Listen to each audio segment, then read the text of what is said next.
What's going on, boys and girls? What's up, world? Austin John Plays here, and today I'm going to be going over a whole bunch of changes that you're going to experience in Super Smash Bros. Ultimate from the previous Smash Bros. Entries.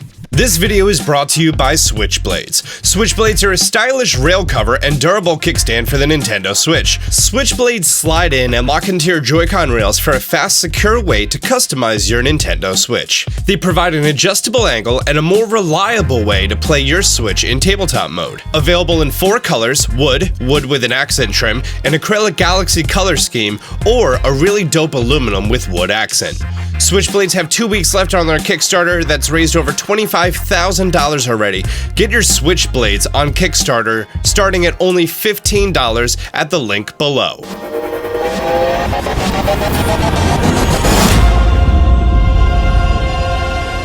Super Smash Bros. Ultimate is coming out Friday, December 7th, 2018, officially worldwide, and there's a whole bunch of things that you're going to experience as soon as you hop into the game. After compiling information from E3 and other demonstration events, including some hands-on time, and of course this video and all of our Smash coverage before launch is going to be completely spoiler-free because we don't want to ruin the game for anyone. Let's start with the menu and UI changes. Undoubtedly, this is going to be one of the most beautiful Super Smash Bros. Games, and they've changed how the UI works and the menu options in many places. Firstly, in Versus mode, the stage selection screen now appears before the character selection screen, making the player select a stage before selecting the characters. That way it's a little bit more difficult to just have an impulse stage selected. The rule selection screen appears before the stage selection screen, so players can now create their own rule sets and save them and then switch between them pretty easily. Within the rules, you get several options. First being your style, meaning stock, time, or a stamina.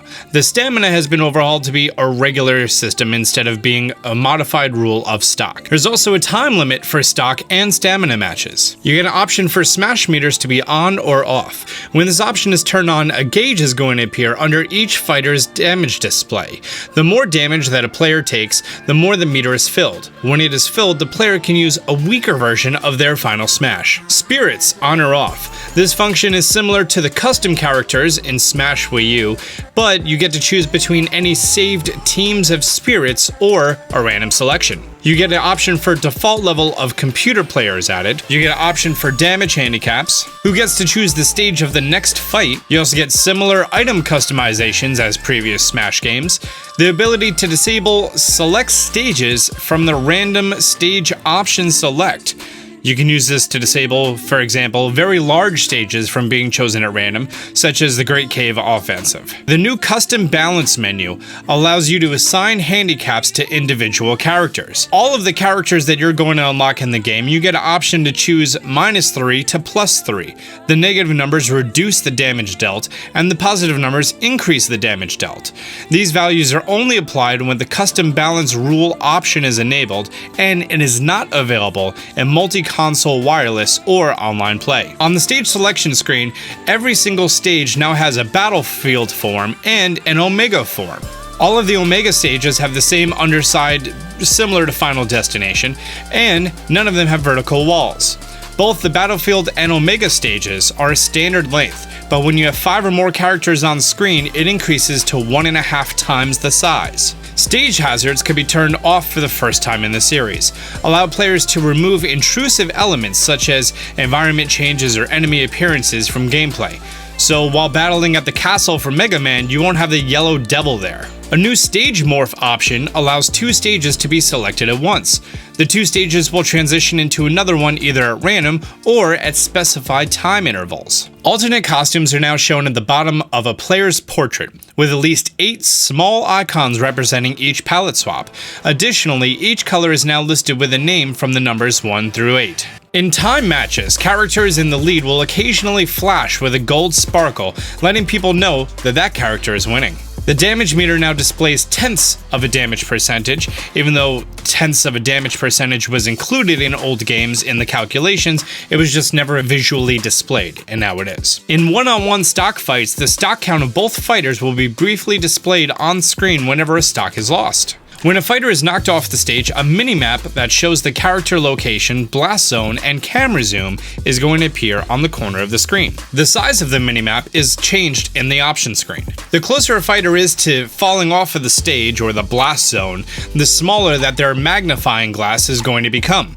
It starts flashing when they're about to hit the blast line. Similar to Little Mac's power meter in Smash 4, several characters now sport additional UI elements next to their damage meter, such as Villager's pocketed item, Robin's durability counters, or Inkling's ink tank gauge. Stages that once shared names have now been renamed. For example, Smash 64 version of Yoshi's Island is now called Super Happy Tree, and the Brawl version of Mario Circuit is now called Figure 8 Circuit. Echo Fighters can either be displayed at their own character slots, or they can share a slot with the character that they are based on. This has changed in the option screen as well. For an overall increase of gameplay speed, all damage taken in one-on-one fights with no items is multiplied by 1.2. You know exactly who that's for. Short hop aerial attacks now have a damage multiplier of 0.85, so they're 15% weaker. While knockback itself might be unchanged, the physics of launch movement are different from the previous games. Characters now have a much higher initial speed and deceleration, resulting in being launched at very high speeds, yet slowing down to nothing very quickly. Perfect shields are performed in reverse. Instead of pressing the shield button several frames before an attack connects, instead you need to release the shield button when an attack connects.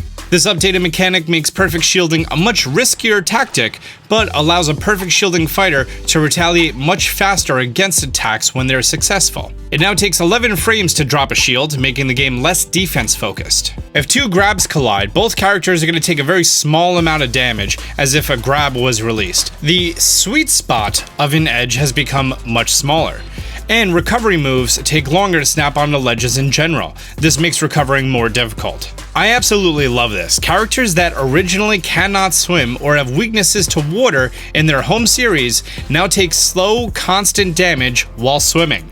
These fighters include Charizard, Incineroar, Inkling, Sonic the Hedgehog. You get the idea.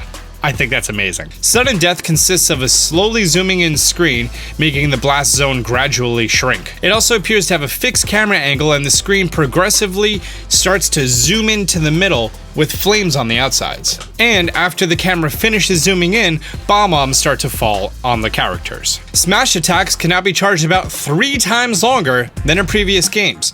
However, the damage still caps at 1 second. Taunts can now be cancelled and are performed much faster. Final smashes are now quicker, with versions granting a controllable transformation being removed. As a result, many fighters receive new final smashes or have returning final smashes with altered functionalities. Certain items such as banana peels can now be picked up by tilt attacks. And now there can be more than one assist trophy active at any given time. Additionally, some characters summoned by an assist trophy can be knocked out, granting a point to whoever knocked out that said assist trophy. The summoner can also knock out their own assist trophy to prevent the loss of a point. If enough players summon an assist trophy each, the assist trophies will start fighting one another if they're close enough. When an assist trophy or Pokeball is used near the edge of a stage or a ledge, they no longer immediately fall off the stage or ledge. Fake Smash Balls were introduced, with inverted lines in their design. When they're broken, they explode into a large X-shaped explosion, causing heavy knockback and damage to nearby fighters. Unlike the standard Smash Ball, the fake Smash Ball is kinda gonna drift toward players and where general action is happening, so it's very possible to hit one on accident. Smash Balls and fake Smash Balls have a chance of spawning with soccer ball physics, rolling around the stage and respawning once they drop off stage. These despawn after a short period. And lastly, the sandbag is now going to have a happy expression if no one hits it for long enough. So there we go, guys, wrapping up some major changes and some not so major changes between Smash Ultimate and the previous Smash entries. We're going to be covering Smash Ultimate here on the channel, so if you want some great spoiler-free videos, be sure to leave a like down below. If you're new to the channel, be sure to subscribe, turn on notifications. Until next time, Austin John out.